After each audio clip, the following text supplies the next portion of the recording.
ನನಗೆ last scene ತುಂಬ ಇಷ್ಟ ಆಯಿತು ಮೇಡಮ್.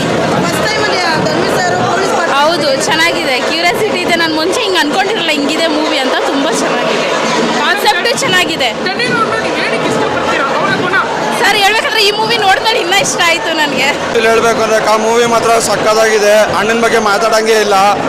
ಅದರಲ್ಲೂ ನಮ್ಮ ಧನ್ವೀರಣ್ಣ, ನಮ್ಮ ದರ್ಶನ್ ಅಣ್ಣ ಎಲ್ಲ ನೆನ್ಸ್ಕೊಂಡ್ರೆ ಭಾರಿ ಬೇಜಾರಾಗುತ್ತೆ. ಬಟ್ ಅವ್ರು ಈ ಟೈಮಲ್ಲಿ ದರ್ಶನ್ ಅಣ್ಣನೂ ಭಾಷಿಸಿದ್ರೆ ಫುಲ್ ಖುಷಿಯಾಗಿರೋದು.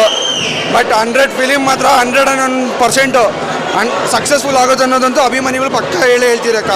ನಾವು ಹೇಳಲೇಬೇಕು ಅಂದರೆ ಹೇಳೇ ಹೇಳ್ತೀರಿ. ನಾವು ಹೇಳೋದು ಯಾವತ್ತೂ ಸುಳ್ಳು ಆಗಿಲ್ಲ, ಆಗೋದಿಲ್ಲ. ನಮಗೆ ಡಿ ಬಾಸ್ ಎಷ್ಟು ಮುಖ್ಯನೋ ಧನ್ವೀರಣ್ಣನೂ ಅಷ್ಟೇ ಮುಖ್ಯ. ಜೈ ಡಿ ಬಾಸ್, ಜೈ ಧನ್ವೀರಣ್ಣ. ಫ್ಯಾಮಿಲಿ ನೋಡುವಂಥ ಮೂವಿನೇ. ವಿಲನ್ ಮಾತ್ರ ಸಕ್ಕತ್ತಾಗಿ ಆಕ್ಟಿಂಗ್ ಮಾಡಿದ್ದಾರೆ. ಸೂಪರ್ ಜೈ ಡಿ ಬಾಸ್. ಧನ್ವೀರ್ ಸರ್ ಯಾವತ್ತಿದ್ರು ಸೂಪರ್. ನಮ್ಮ ಬಾಸ್ ನೆಕ್ಸ್ಟ್ ಲೆವೆಲ್ ಅವರೇ. ಜೈ ಡಿ ಬಾಸ್. ಚೆನ್ನಾಗಿದೆ ಮ್ಯಾಮ್. ಲಾಸ್ಟ್ ಕ್ಲೈಮ್ಯಾಕ್ಸ್ ಅಂತ ಸೂಪರ್.